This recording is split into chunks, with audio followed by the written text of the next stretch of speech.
Hello, future recycling heroes!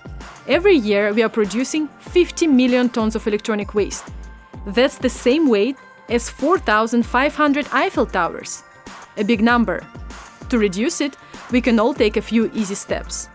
First of all, treat your electronic devices with care and cover them with shock-resistant cases and waterproof screen protectors. To prolong battery life, you can turn your device off when you are not using it. But accidents do happen. If you do break your device, you may be able to repair it at home. Don't worry if you've never worked with electronics before. On the internet, you will be able to find many easy-to-understand repair guides. However, if you couldn't find help online, you can still bring your gadget to a repair shop. Longer-lasting devices means less garbage.